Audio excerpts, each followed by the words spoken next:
Nai, nai, nai, nai.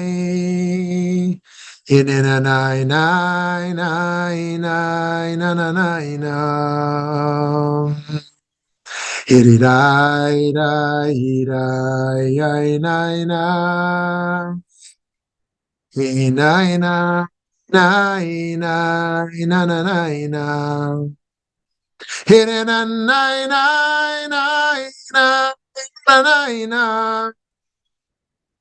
Yana nine nine nine nine yana nine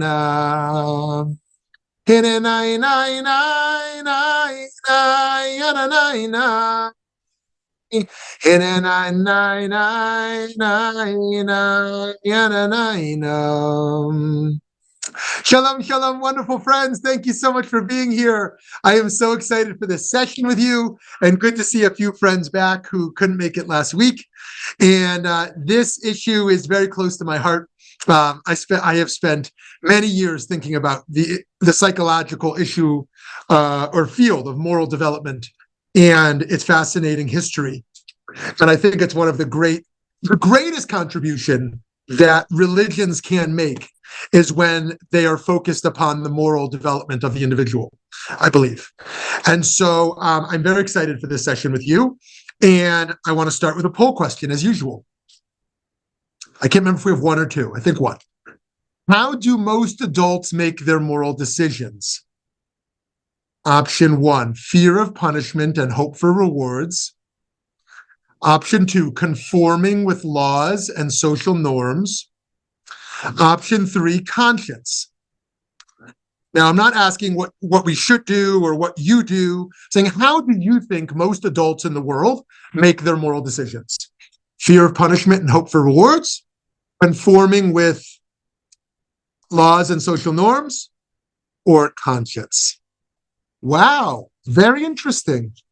And mixed. 38% think that most adults make their moral decisions based on fear of punishment and hope for rewards, that 13% make them by conforming with laws and norms, but 50%, the highest, that most adults are making their moral decisions based on their own conscience, regardless of punishment, rewards, or norms and laws. Okay, very interesting. Okay, friends, let's dive in together.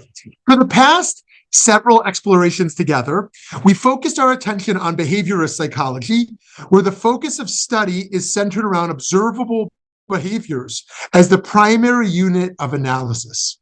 That field of psychology is interested in how actions determine environmental stimuli and conditioning processes define the experience of being human. As the field matured, however, a growing recognition emerged that internal mental processes also play a critical role in human behavior. Cognitive psychology emerged as a counterpoint, shifting focus to the inner workings of the mind. Rather than treating humans as passive responders to external cues, cognitive psychologists explored mental processes such as perception, attention, memory, language, problem-solving, and decision-making. This approach emphasized the active role individuals play in interpreting and responding to the environment, highlighting the complexity and richness of the human cognition. A major influence on contemporary cognitive psychology is the thought of Lawrence Kohlberg, who remains one of the major contributors of the epistemology of moral thought. Kohlberg hailed from a Jewish family. His formative years were marked deeply by his involvement in the Haganah, the clandestine Jewish paramilitary organization that played a crucial role in rescuing Jewish refugees from the horrors of Nazi Germany and facilitating their migration to Mandate Palestine.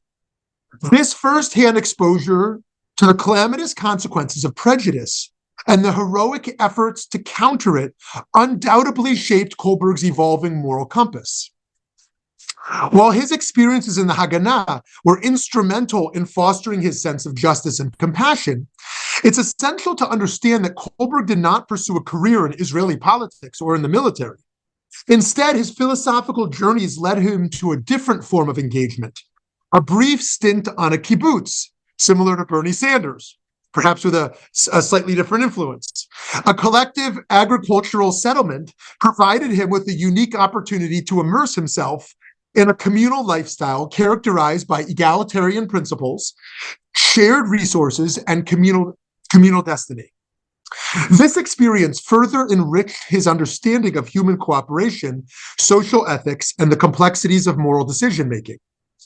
By the way, many people didn't know what a kibbutz was until October 7th, when they heard of kind of some of the things that happened, which were, by the way, very left-wing peacenik kibbutzim that were attacked, of course.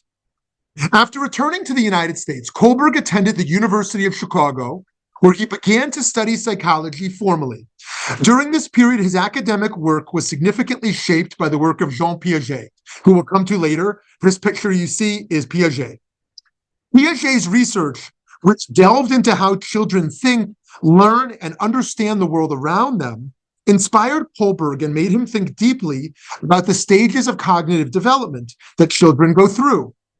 Piaget's work demonstrated that children are not passive recipients of knowledge, but active participants in their own cognitive development, constructing understanding through interactions with the environment. Right? Intrigued and galvanized by Piaget's findings, Kohlberg saw parallels between cognitive and moral development. He became particularly interested in how children develop a sense of right and wrong, about how they perceive justice and act out ethical behavior. Piaget's influence steered Kohlberg towards a deeper comprehension of moral development as a process that evolves through distinct stages. Right? Piaget was a developmental stage theorist, as will be Kohlberg.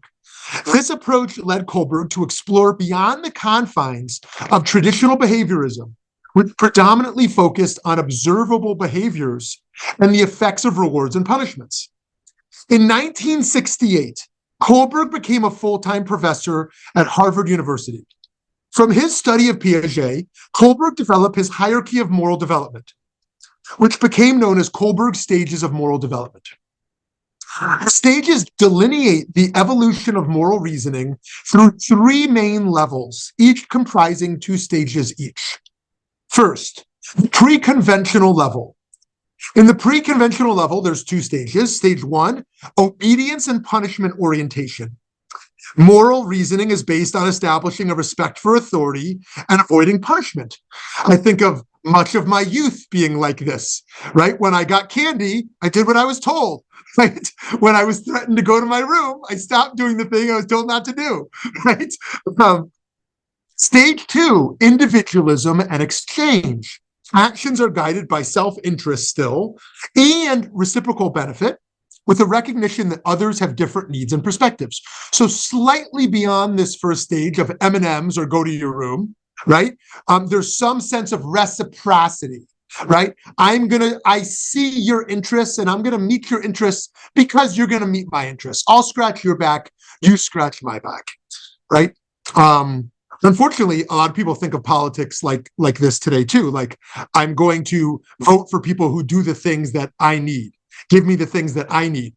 Not thinking about the collective, but I will vote for you. I will donate to you if you give me the things that I personally need or that my personal community want.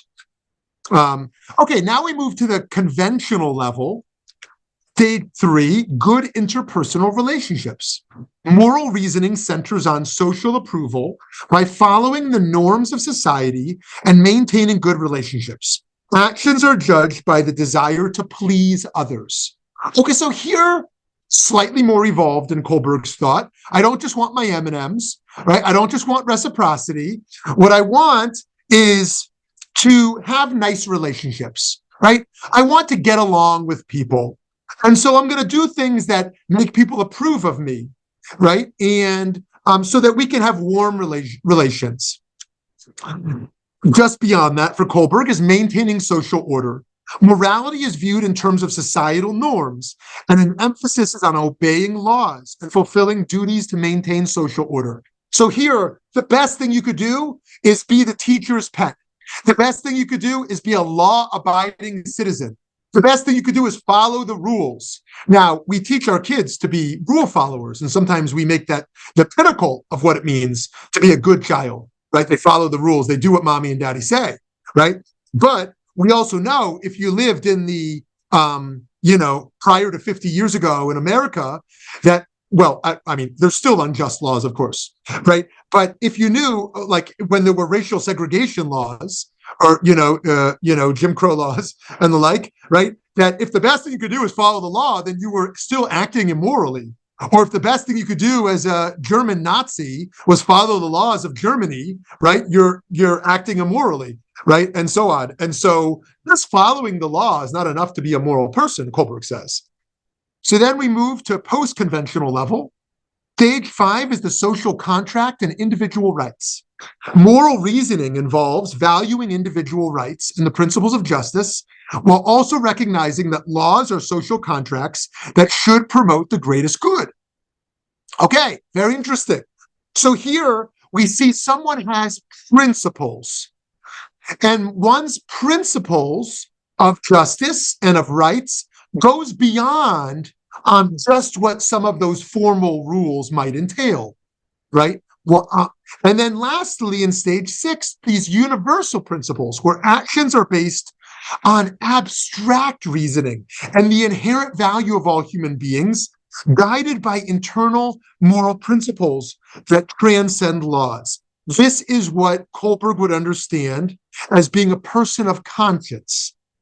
Now, for Kohlberg, this is limited in many ways to people like the Gandhis and the MLKs of the world, people who demonstrated Rosa Parks' enormous sacrifice, break laws, to go against the norms, to be shamed, to be jailed on a principle of universal rights and values based upon their conscience. So for his stages, Kohlberg posited individuals progress through these stages sequentially, but not everyone reaches the highest levels. Kohlberg developed a thought experiment to discuss his stages of moral development called the Heinz dilemma. Heinz. This dilemma works as follows.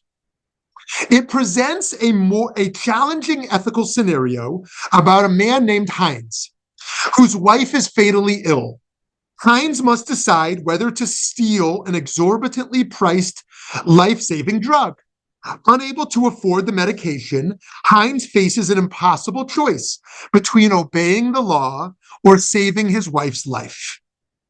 The Heinz dilemma is not about the act of stealing itself. Rather, the dilemma explores the reasoning behind Heinz's decision-making. Kohlberg utilized this scenario to identify different stages of moral development by asking individuals whether Heinz should steal the drug and why. Responses vary based on the moral reasoning level. Some might argue Heinz should obey the law, reflecting a lower stage focused on authority and order, while others might believe saving a life justifies breaking the law, which is indicative of higher stage reasoning, where human life and ethical principles take precedence.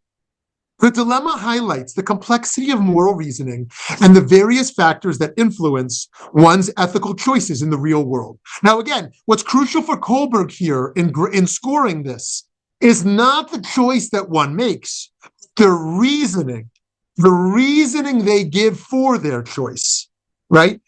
Why do they make the moral choice they do in such a dilemma? Now, contrast Kohlberg's stages of moral development to Immanuel Kant's categorical imperative. For Kant, normative ethical theory prescribes how people ought to act, irrespective of their developmental stage. Kant's principle asserts that one should act only according to the precepts of morality that can be universally applied.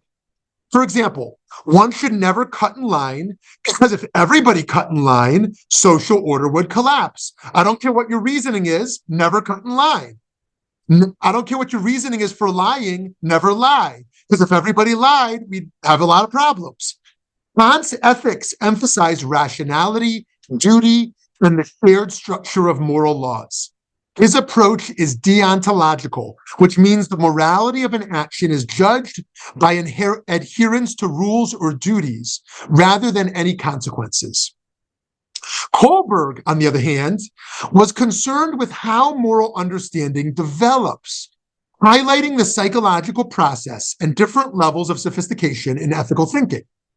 Kant provided a philosophical guideline for moral action based on universal principles, focusing on the intrinsic rightness of actions. While Kohlberg's model explains why people might justify stealing in certain circumstances, such as saving a life, Kant's categorical imperative would strictly prohibit such an action, arguing that the act of stealing cannot be universally justified. In essence, Kohlberg provides a developmental lens to understand moral decisions, while Kant proposes a universal standard to assess them. How does one actualize Kohlberg's stages of development? What are the steps one could take to better understand their place in the hierarchy? According to Kohlberg, the stages are akin to the Socratic method, which involves engaging in dialogue and allowing free-flowing debate to analyze any number of moral concerns. Such an approach encourages critical thinking and allows individuals to explore and refine their own moral beliefs by considering different perspectives and rational arguments. Even the most reprehensible violations of ethical norms could be considered to test one's limits and reach conclusions not previously appraised. In this way, the process itself is not about imparting fixed answers, but rather about fostering deeper understanding, progression, using the stages as a guide rather than instilling axiomatic truths. Tragically, Kohlberg's life ended in a manner reflective of his deep personal pain. In January 1987, he committed suicide by walking into the icy waters of Boston Harbor. This event was a profound loss to the field of psychology and moral education. What set Kohlberg apart as his unique his unique integration of developmental psychology with moral education. He took the concepts of cognitive development and applied them to the realm of moral reasoning, creating a framework that tracks the evolution of moral thought from childhood through adulthood. This approach provided valuable insights into how individuals' ethical perspectives mature over time, influencing both educational practices and broader understandings of human morality.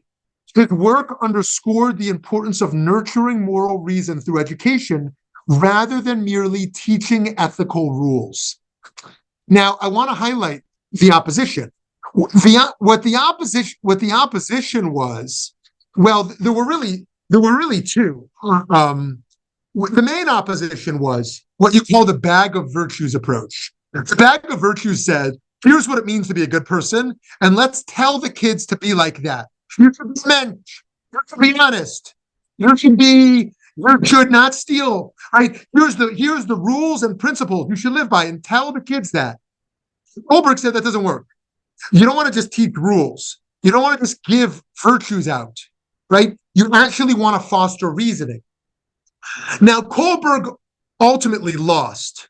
Schools do not engage in moral development for the most part. The public school system mostly decided that moral education was for the home, and it got politicized. And so now the fight in education around issues of morality is that the left says we should talk about identity, like race, gender, and sexual orientation, and the right says we should keep them out. That's actually a big debate right now in the elections around those issues. And Trump now is saying he's going to close the Department of Education. I don't know if you've heard this. He's going to close the federal Department of Education, and the states will completely control this to make sure they can block these conversations around the history of slavery and some of the complexities around race and gender and this stuff. Now that stuff we're not going to go there right now, but that's where the debate is at around education and issues of ethics. Almost no one is talking anymore about schools doing moral development. It's about cultivating virtue. We're talking about math, science, reading, writing, sports, following rules, all of that's fine. But if I had my priority of what school could do, it's to help to cultivate a mensch, right, in the world, that people are decent human beings. Math and science are really, really important. But how do we ensure that, yes, and thank you, sexual education is essential for everyone. Oh, actually, there's a bunch of comments, so I can't read them all now. I'll come back. But thank you. Okay, anyways. So though Kohlberg's life and work are extremely valuable to our understanding of moral development, he wasn't without his critics. Foremost of his intellectual detractors is Professor Carol Gilligan, a prominent faculty member at New York University and a former colleague of Kohlberg at Harvard. Gilligan is known for her feminist critique of Kohlberg's theory of moral development. In her groundbreaking work, In a Different Voice, Gilligan argued that Kohlberg's model, which often placed women at lower stages of moral development, was inherently biased. In her work, Gilligan postulated that Kohlberg's framework was rooted in a male-centric perspective that prioritized abstract reasoning and justice-based principles. Indeed, Gilligan's research highlighted that women are more inclined to respond to moral dilemmas with empathy and care, emphasizing relationships and the needs of others over strict adherence to rules and principles. This approach, known as care-based ethics, as she calls it, suggests that moral reasoning can also be deeply connected to interpersonal relationships and contextual considerations. While Kohlberg refuted the idea that his stages were gender biased, Gilligan's critique brought attention to the different ways in which men and women might approach ethical issues. It's worth noting, for fairness' sake, that subsequent waves of feminist thought have argued that men and women are not fundamentally different in the moral reasoning, aside from physiological factors. Gilligan's work remains influential in understanding how societal and cultural contexts can shape moral perspectives. Gilligan's research on gender differences in moral development is illustrated by observations of children's play. Called Gilligan's Playground, Gilligan used the metaphor of a closed-in playground to illustrate the differences in how boys and girls approach relationships and rules during open-ended play. This concept highlights the contrasting ways in which genders interact in social settings, reflecting broader themes in Gilligan's work on moral development and ethics. Firstly, in the playground setting, boys tend to prioritize rules as the foundation of their games and interactions. They often view rules as crucial to maintaining order and fairness, even if it means risking relationships. Boys are more likely to enforce rules in a strict manner, prioritizing the structure of the game over social harmony. Girls, on the other hand, Gilligan argues, and demonstrates in her research, are observed to focus more on relationships and the emotional well-being of their peers. They're more inclined to adapt the rules to ensure that everyone is included so that relationships are maintained.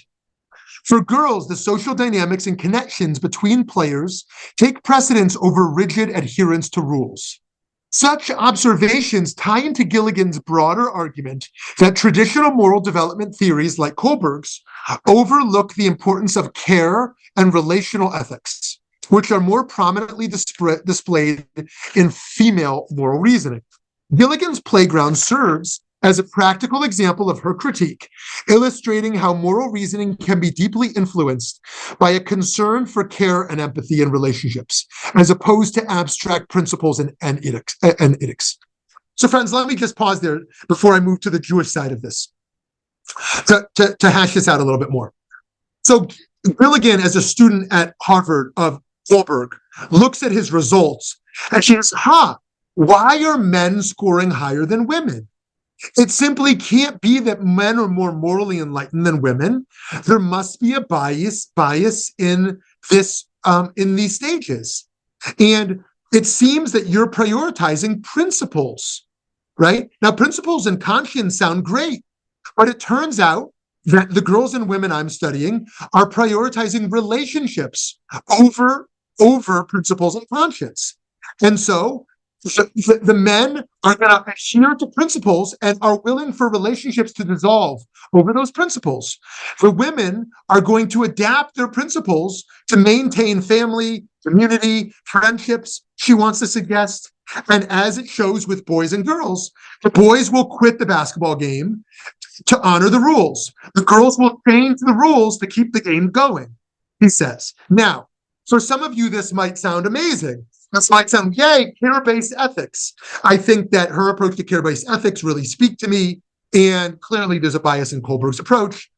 Others might say, look, Gilligan is also in an earlier stage of feminism, which suggests that girls and boys are fundamentally different, men and women are fundamentally different. And the newer waves of feminism that I engage with suggest that men and women are I'm sorry. I'm sorry. I said it wrong. That some didn't like Gilligan's approach because they were bracing an earlier stage of feminism that said girls and boys are fundamentally the same. And we shouldn't suggest that if any boys and girls are choosing differently, it's because of their social conditioning, not essential to them. And Gilligan's approach actually was that there are fundamental differences, engaged here, and that actually moral development can look different. Now, what I don't know in terms of where she's at today, because she's still teaching, even though this argument she was engaging was in the 70s and 80s, as Kohlberg's student, is whether she would suggest today that the care-based ethics that she teaches is kind of female dominant, or whether she thinks that ought to replace the principle-based and conscience-based approach for all. Okay, now, from a Jewish philosophical perspective, the Torah offers a nuanced view on what motivates virtue, presenting a layered approach to ethical behavior. The first level of motivation can be described as reward and punishment, where the incentive for virtuous actions is rooted in the desire to attain entry into the world to come. If someone says, I'm going to be a decent peace person just because I want a great space in the heavens, in the next world. So nothing wrong with that, right? But that would be considered kind of a potentially lower stage of why one might choose to do what they're doing. This theological motivator often involves beliefs in reincarnation or divine rewards and punishments in the afterlife, or even within one's current life. This level of motivation taps into a fundamental human desire for eternal reward and avoidance of punishment, serving as a foundational but basic impetus for moral conduct. I personally think that it is bad religion to use this with children. Now, if an adult feels at the end of the day that they're going to make their moral decisions because they are really worried about their next world, I have no complaints for them, wouldn't be my ideal. But to say to an 8-year-old, and this sounds more Christian, and I don't mean this as a critique of Christianity, but, you're going to burn in hell if you do X, Y, and Z. This to me, and there's very few things I try to label bad religion, but bad religion is the fear of eternal damnation as to why people should make moral choices. And to be sure, in much less harsh terms, we do see that in some traditional Judaism as well. Now, the second level of moral motivation involves a commitment to comply with both legal and moral norms, striving to be good in the eyes of both the individual and the holy. This perspective emphasizes the importance of societal and divine approval, encouraging individuals to adhere to ethical and legal standards that are respected by the community and prescribed by religious teachings. The question arises, why seek to be good in the eyes of people as well as God? The answer lies in the recognition that being a pleasant and ethical person earns appreciation and respect from others, fostering harmonious social relationships and contributed to communal well-being. As it says in Pirkei Avot, Rabbi Yehuda Hanassi said, which is the straight path that a person should choose for themselves? One which is an honor to the person adopting it, and on the account of which honor accrues to him from others. Now, the third level transcends mere compliance with the law, aspiring to what is known as lichnim mishurat hadin, going beyond the letter of the law. This concept is exemplified in the Talmud, where Rabbi Yochanan states, Jerusalem was destroyed only for the fact that they, the Jews, adjudicated cases on the basis of Torah law in the city. Wow! What radical's that? Jerusalem was destroyed because Jews followed halakha. Right? If you just follow the law, you start doing the right things. The Talmud says you destroyed everything based on just following the law. The Gemara asks, what do you mean? What do you expect them to do? God gave them the law. Follow the law. Could they rather have adjudicated cases on the basis of arbitrary decisions instead of the law? Rather say they established their rulings on the basis of Torah law and did not go beyond the letter of the law. Right? The law is a floor, not a ceiling. Rather than submitting that the laws themselves are flawed, this teaching highlights that strict adherence to the law without compassion or ethical considerations has the capacity to lead to moral failure. Now, centuries later, Ramban, the Nachmanides, commented that the law serves as a baseline rather than the principle of moral behavior. It's only a stepping stone. The idea is that legal permissibility does not always equate to ethical righteousness, a notion encapsulated by the Ramban's critique of being a scoundrel with the permission of the Torah. This refers to someone who exploits legal allowances to indulge in excesses, such as overconsumption, gluttony, or excessive sexual behavior, while remaining within the boundaries of the law. His two main examples there is that one who says, kosher meat is permitted, but they just eat meat all day. And the other one is the one who says having sex with your partner is permitted, and they just do it all the time, right? It's obsessed, right? And there ought to be some limits to the engagement with pleasure. He says, yes, you're allowed to do that, but it makes you a scoundrel with the permission of the law if you're just food or sex obsessed. Ramban further elaborates on this by interpreting the command, and you shall be holy, for I, the Lord your God, am holy, as a call to restraint, even in permitted matters. While the Torah explicitly forbids certain immoral acts, it also implicitly stipulates a higher standard of conduct, urging individuals to practice moderation and self-restraint. This broader command to holiness encompasses not just the avoidance of explicitly forbidden acts, but also the pursuit of what is right and good, going beyond the mere letter of the law. Ramban underscores that the Torah's internal methodology is to specify certain prohibitions while also issuing general directives to act righteously and equitably, emphasizing the spirit of the law over literal application. The Torah's approach to moral motivation and virtue is multifaceted, ranging from basic theological incentives to higher ethical principles that call for actions beyond legal requirements. This layered framework encourages us not only adherence to commandments, but also the cultivation of a virtuous character that aligns with the deeper values of compassion, restraint, and holiness. In the context of moral development, the Torah's approach can be seen as guiding individuals from simple motivations, such as avoiding punishment and seeking reward, to more advanced stages of ethical reasoning. Let's look at some examples found in the Jewish texts. One of the most impactful moments in the Torah is Moses striking down the Egyptian taskmaster. When Moses attacks the taskmaster, his actions can be seen as a reflection of a transition from basic to higher levels of moral reasoning. Initially, Moses' intervention might be seen as driven by a sense of justice and empathy for the oppressed, aligning with a conventional level of moral reasoning, where the motivation is to uphold social order and protect others from harm. As the verse states, Moses saw an Egyptian beating a Hebrew, one of his kinsmen. He turned this way and that way, and seeing that there was no one, he struck down the Egyptian and hid him in the sand. Well, how can taking another person's life show any kind of moral development? If we are to understand Kohlberg's stages, then we can start to see that Moses' inclination to risk his own safety by defying the brutality of the oppressive ancient Egyptian law and authority suggests a move towards a post-conventional stage, where he acts based on universal ethical principles, rather than merely adhering to the rules of the society.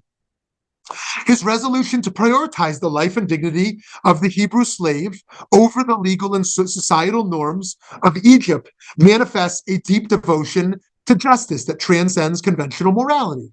So that's to say, friends, one could be a dove in Kohlberg's highest stage and be taking enormous risks as a peacenik.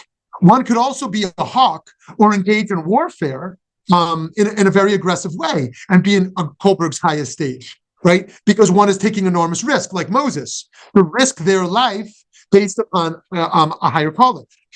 Another display of the moral development stages is Korach's challenge to Moses' authority in the book of Numbers.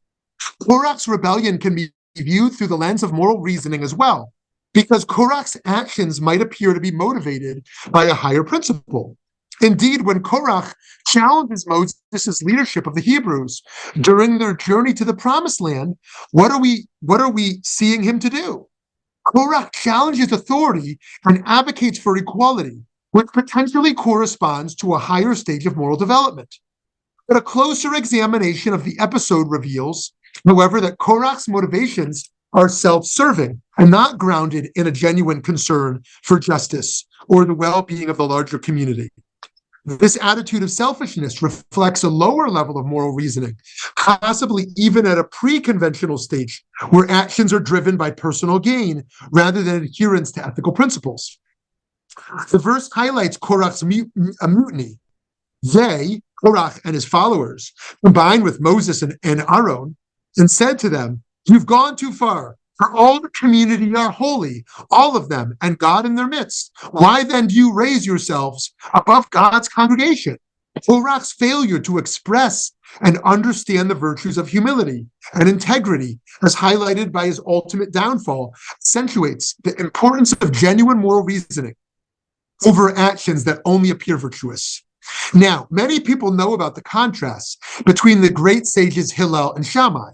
Their differing views found in Pirkei Avot, besides showcasing timeless Jewish wisdom, also exhibit two distinct approaches to moral reasoning that showcase the different stages of moral development.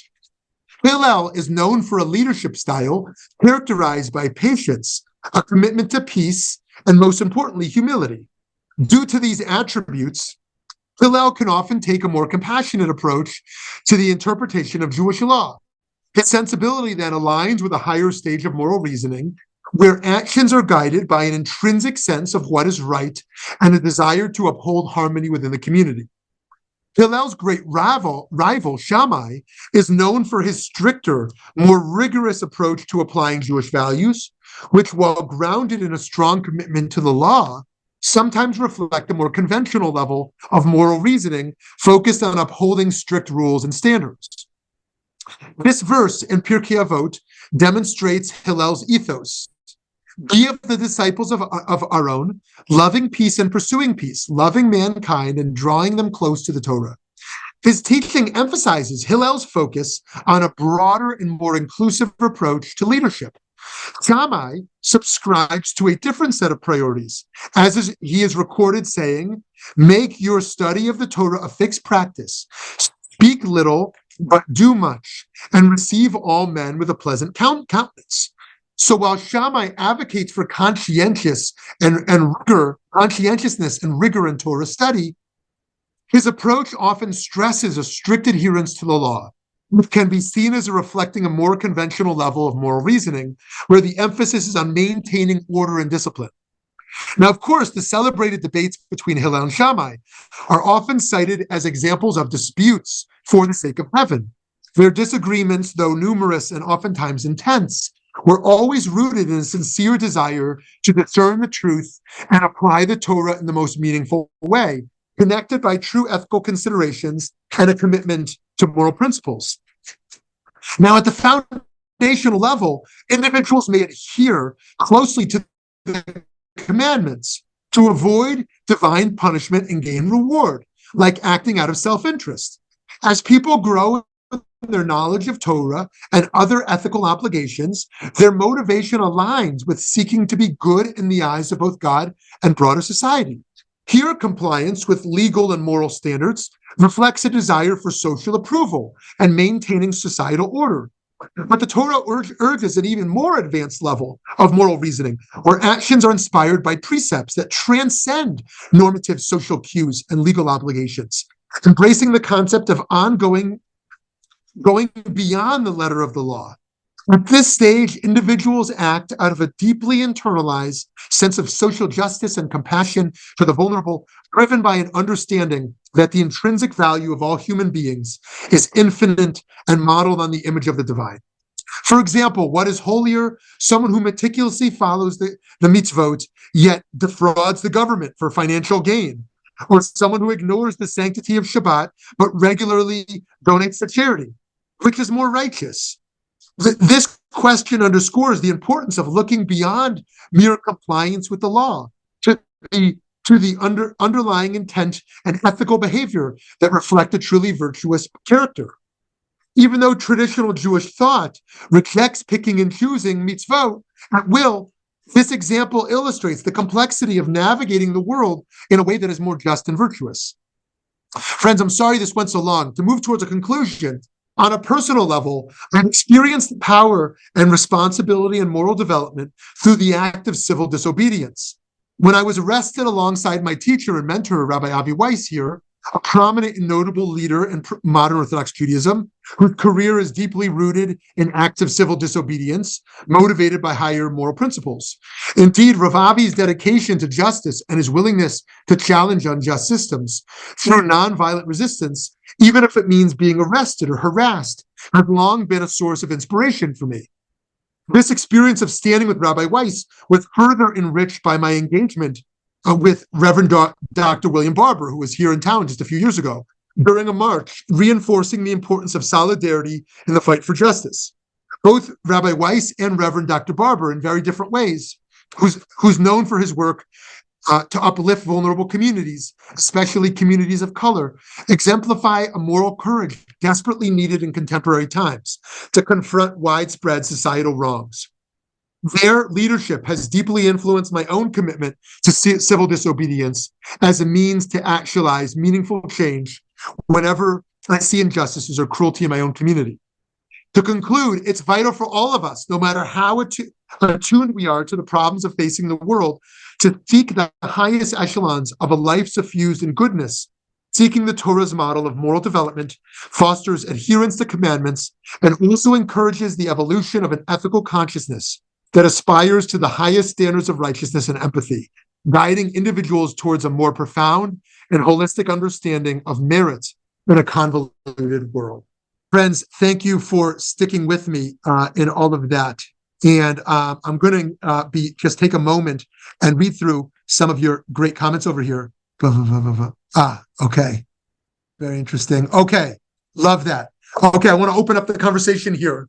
Whether you want to reinforce something you wrote in the chat or offer something new, I would love to hear from you. Any questions or thoughts you may have on the psychological field of moral development as it relates to kids and adults. Yes, hi, Gary, and then Ken. I couldn't tell if your hand was up there or not. Yeah, good morning. It everyone. is, yes. Okay, Gary, then Ken. Hi, yes. I think this is related. So, I'm a firm believer you just always got to do the right thing.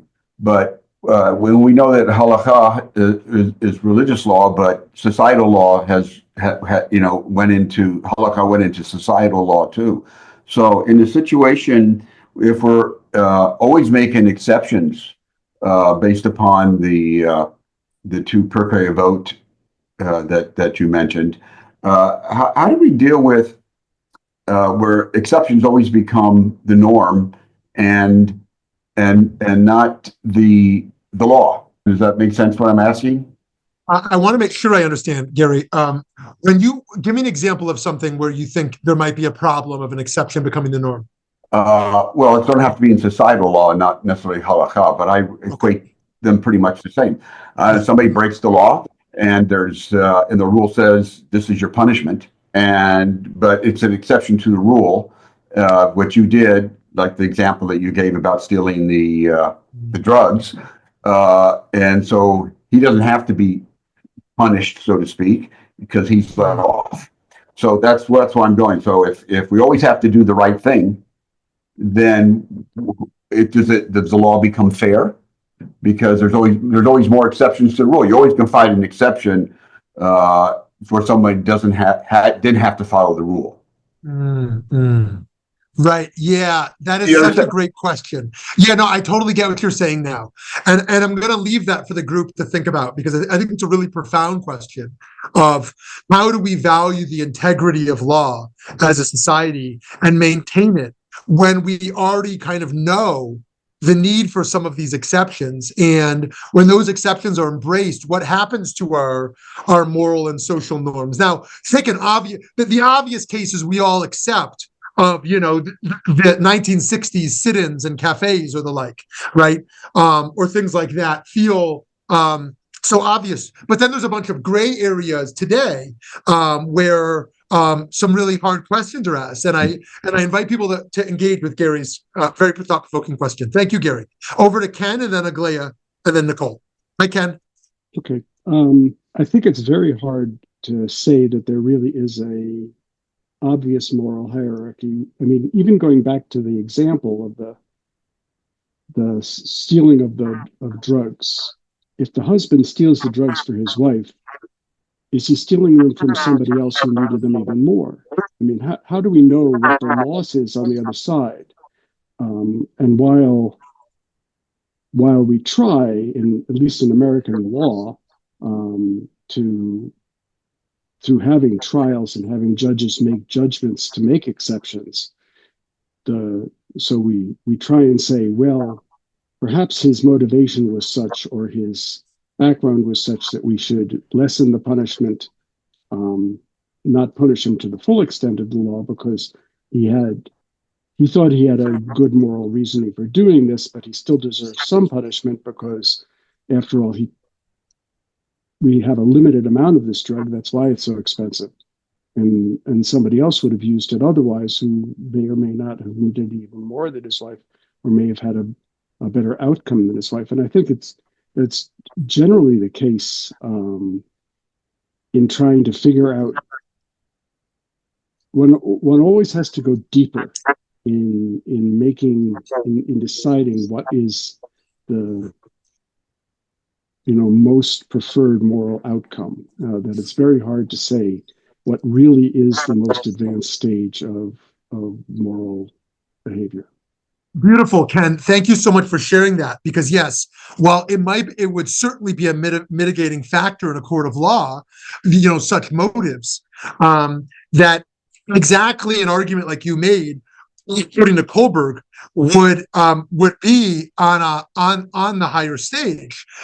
He didn't want people to say, "Oh, steal the drug to save life because life matters more." What he wanted the right reasoning. And he would say, if someone embraced the reasoning that you should not steal it because you would be stealing from another person's life, who needed that limited drug, then that too would be, according to him, if it was just there's a rule of stealing and obey the rule, that would be lower. But if it was ultimately for a higher cause of saving life, then how could I justify my wife's life over the life of another? Now, that gets into the interesting ethics of partiality. Now, what is very popular today in universal secular thought is impartiality, which is to say all people are equal and you should treat all people equally, right? Now, Judaism rejects that. Judaism actually says you should treat people differently. You should treat your mother differently than you treat a stranger. You should treat a fellow Jewish communal member differently than someone in a village on the other side of the world, right? Yes, you shouldn't wrong anybody. But when it comes to your obligations, there is partiality. You are more obligated to your wife than a stranger. So according to Kant, I can't choose, right, my wife over someone else's life. According to Judaism, it might be that you have to choose your wife over a stranger. It might be that you have to steal. These are fascinating debates. Okay, Aglaya, over to you. Okay, so not to be a jerk, but just to throw this out there also, but the Torah is always also telling us that strangers are protected people. And so so that's one of the things. You still don't have an actual clear answer there, but just throwing this out there also about the idea there are always exceptions. There are all of these well, wait a minute, what ifs and everything like that though. So because it is what it is. I had Victor Hugo on the brain and everything that I'm thinking about Jean Valjean in that whole situation. But the thing was is that Jean Valjean actually did eventually in the novel, he eventually like kind of says, okay, wait a minute, no, I've actually done some sus stuff too. And he ended up going back to prison because of the sus stuff that he did. Now, the whole point of talking about that though is that honestly, okay, so one of the things that I kind of wonder about though is that you can actually find good motivations and selfish motivations for just about everything that you do. So for instance, so like turning on my camera today, I didn't want to, but I was like, I don't blah, blah, blah, blah. But then there are also selfish motivations. There are also non-selfish motivations. And so I'd be sitting here like, obsessing about it and everything though. You could, if I were inclined to like obsess about everything that I do, which sadly I have been like that at different times in my life. And so the only thing that actually kind of got me out of that was to say, well, wait a minute, how do we know, like, okay, so when it comes to, judging it as like, well, does this make me a good person to like go and give to charity? Does it matter? Do you really have to have that label that, hey, this is something a good person would do?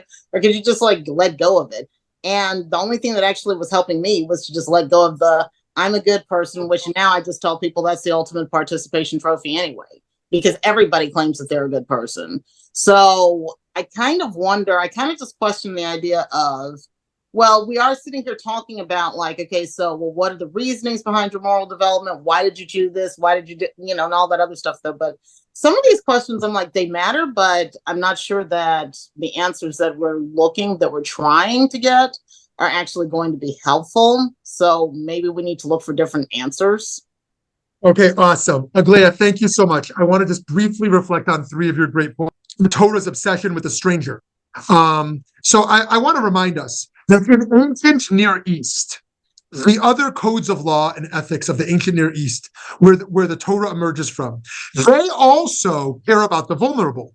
They care about the widow and they care about the orphan. Why? Because those are people within their community. Where the Torah departs from all the other ancient Near East societies is its obsession with the stranger. None of those other codes care about the stranger. It was a radical revolution to care about the stranger. The Torah says love God one time. The Torah says love your fellow Jew one time. But the Torah says love the stranger two times. The love for a stranger shows up double as many times as loving your fellow Jew and loving God. That is to say, not to mention the 36 times that engage with various responsibilities towards strangers. And that is really very radical. That yes, there is the impartiality of our community, but still this other force of a radical obsession with the most marginalized and alienated from the community, who is an outsider to the community. Okay, that's to Aglaia's first great point. The second, what she called that Jean Valjean did some sus stuff. Now, some of you might not know the word sus. My kids only taught it to me a year ago. Sus means, well, is suspicious, but it means more than suspicious. It's kind of sketchy stuff. So, so Jean Valjean later realized he did some sus stuff by stealing. Now, I want to call this idea the idea of moral regret. What moral regret means is I regret that I couldn't make the other moral choice, even when I would still make the moral choice I did. Right? I'm torn between A and B. I decide A is the best moral choice for me, but my moral regrets is I still regret that I can't choose B, right? Because to be a morally complex person doesn't mean to just feel pure about all of our moral choices, but to feel some regret. Okay, so, I'm making this choice, but it's not a perfect choice. And I regret that I can't, in a perfect world, can't also choose this. Some people feel that when they vote. Okay, I'm going to vote for candidate A, but it's really not my ideal candidate, but, there is no ideal candidate, and this is better than option B, but I still regret that I have to vote for candidate A in some sense, right? Okay, now lastly, to Aglaia's last point, around motives, this is so important, because there's a phrase in the Talmud called lo lishma, ba lishma, which normally means if you start to do things for the wrong reason, don't worry, keep doing it. You ultimately do it for the right reason. But I want to interpret it differently, which is that ba means concomitant rather than sequential, which is to say, less positive motives are always existing alongside positive motives. That is to say, humans are complex and we have multiple motives for everything we do. And there are impure motives alongside pure motives and all these things. And it might be that the motives of what we do are not the most essential factor. Kohlberg thinks the motives and moral reasoning is what we should study and care most about. And yet, it might be that the Torah thinks our choices and behaviors matter more than the motives that back them. Okay, Nicole had a hand up, but I think she's gone now. So, Mara, I think you're next. Yes. It's time to go, but just to finish with one more wrench to leave people to think about. When we're talking about, folks who've broken the law and who commit these acts, most of them have suffered terrible, statistically, research shows that most of them have suffered from, something traumatic in their past, right? And we can even narrow down on the number of things that they, makes you more likely to end up in prison or not graduate high school. Or so there's that whole other piece of it. It's like the people who are getting in trouble for things aren't necessarily amoral if they didn't have the same start as the people who are not getting in trouble, right? Yes. Right. Beautiful. Thank you for sharing that. That is a crucial point. Very crucial point. Friends, thank you for being here. Again, I'm sorry I was a little long-winded. This is just a subject I've spent a fair amount of time on and I know is close to all of our hearts. And it will continue to emerge in other conversations because this is just launching this conversation around some of the ethical intersections with how the mind works. Because ethics is about what we should do and psychology is about what we do or what we think, right? One is descriptive and one is prescriptive. And here we're looking at the intersection of the descriptive and the prescriptive. Here's how the mind works. So what should we do based upon those realities? Have a beautiful day. Happy Election Day next week. I hope to see you on Election Day, even though we'll be meeting that day. And it might be an anxious day for some, but I hope that our learning together can calm some of the anxiety rather than increase it. Okay. Although when I speak very fast, it might not decrease it. Okay. Bless you all. Thank you all. Bye.